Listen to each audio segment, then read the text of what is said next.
Hi there, it's Tara. So I'm going to show you an activity that we were working on in school with Liam, and this is for receptive identification of animals. We can also do functional objects as well as food. So this is something that Liam actually mastered in school. It was one of his IEP goals as well. So it's just something that we want to make sure that he's maintaining. So it's a skill that we want to make sure that that he's still practicing here and there. So these cards are different from the ones that we were using at school, but I am sending you a PDF that will have a printout so you can print out the animals. And even if you have, like flashcards of your own at home, if you're unable to print, then you can use those as well. So I'm going to just start with animals, and then we will, you can let me know how he's doing with the animals, and then we can always move on to another topic. So Liam was doing this in a field of 3. So I would put out 3 different pictures for him, and I would just say, give me fish.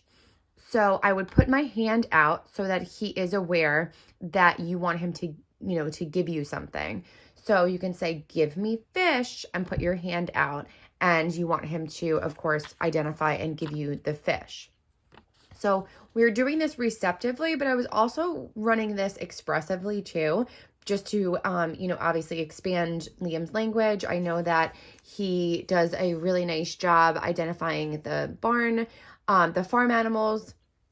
And, as we were doing the receptive idea of animals, food, and functional objects, we were also getting a lot more language from him too. So that's really nice to hear. And I would love to, for you to see this at home too. So once you say, give me fish, and he gives you the fish, then you can say, fish, what's this? And try and get him to also say fish. Or just, simply just having him imitate fish for right now. Just say fish and getting him to say that back. Some of the words obviously will be a little bit more difficult for him, like butterfly, or elephant, because that's another one that we'll add in. So we're going to do this, randomly. We will clear the board, clear the table or whatever, wherever you're doing the work.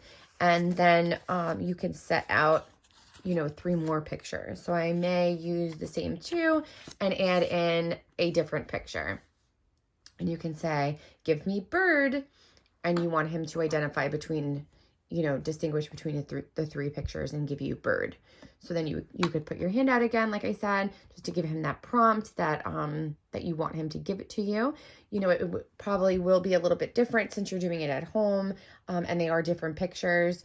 So please, I appreciate the feedback. Just give me, you can let me know how he's doing so that I know how to proceed going further. If I should give him other pictures, if he's doing really well with the animals, then we can move on to functional objects and even to the foods. So if you have any questions, please let me know. Again, before you, also if he's requiring a prompt, if you ask him, give me dog, and he's going right for the bird. Usually at school, we would have to really make sure that Liam was looking, that we had his attention, that we showed him what he's working for. So I don't know if those chips or another type of edible at home are reinforcing for him, but make sure you have something that that he can work for. And even we used the star board at school, and when he earns the 5 stars, then he was able to get what he was working for.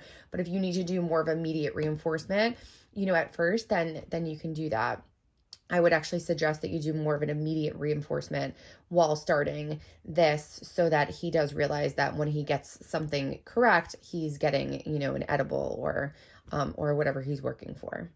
Okay, so once you want to start a new one, again, you want to clear the table, and then you can start, and it's just going to be randomizing them, and you can even add, then a different picture in and say, give me cat, And if he starts to go for fish, that's where you can really get in there and provide a prompt if you see that that keeps happening.